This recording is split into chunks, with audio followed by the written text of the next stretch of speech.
So this month we're going to go ahead and challenge you to train athletically. So what does that mean? Well, that just means we're going to go ahead and share some simple concepts with you that will allow you to take a basic exercise and make it just a little bit more athletic. I want to share 6 concepts with you that I incorporate on a regular basis so that we can go ahead and continue, and I can continue to keep my body athletic. First and foremost, this is the most important. Train on your feet. Or at least train so that a hand or a foot or both feet or 2 hands are in contact with the ground. If you're doing that, you're in a closed kinetic chain position, which is how our body was designed to function, but it's also how we typically perform things outside the gym. Feel free to change up your plane of movement. Don't feel like you always have to go straight ahead. Feel free to go ahead and add a little rotation with it. Feel free to go ahead and add a little side-to-side movement in the frontal plane. Feel free to tweak the plane a little bit. Know that this body doesn't always have to go in a straight plane. Change up your rep speed. We talk about that with our accelerated rep training, and I'm trying to get you to do that, more of that. But the reason I want you to change up your rep speed is because we don't do everything at the exact same speed. More importantly, as we age, we have a tendency to slow down and do things slower. Well, if we want to continue a high level of quality and function as we age, we've got to keep some speed in our body.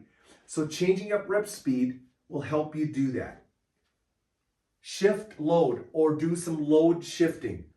I talk a lot about this with another video that I share with you later in this month. But that said, shifting the load, placing the load in different places on your body relative to your center of gravity will challenge you. And it'll also make you work at having to stabilize more. Stabilization is a key element of athleticism, and the best way to go ahead and challenge that is by simply shifting the load. Also, change up your base of support. Athletes don't function in the same base of support at all times. They have to constantly be changing their base of support. Again, I share a video with you on this, how to go ahead and change up your base of support for your upper body strengthening. Make sure you go ahead and try some of that. And then lastly, train with the concept of force vectors. Don't always feel like you have to have the same force vector in a vertical fashion. Go ahead and get in horizontal forces. Go ahead and bring a horizontal force at your hip and a vertical force with some free weights, what we call contrast training. But feel free to go ahead and bring in different force vectors. Why? Because that's going to go ahead and challenge stability in multiple planes, momentum changes in multiple planes, and it's going to require you to go ahead and learn how to generate force in multiple planes.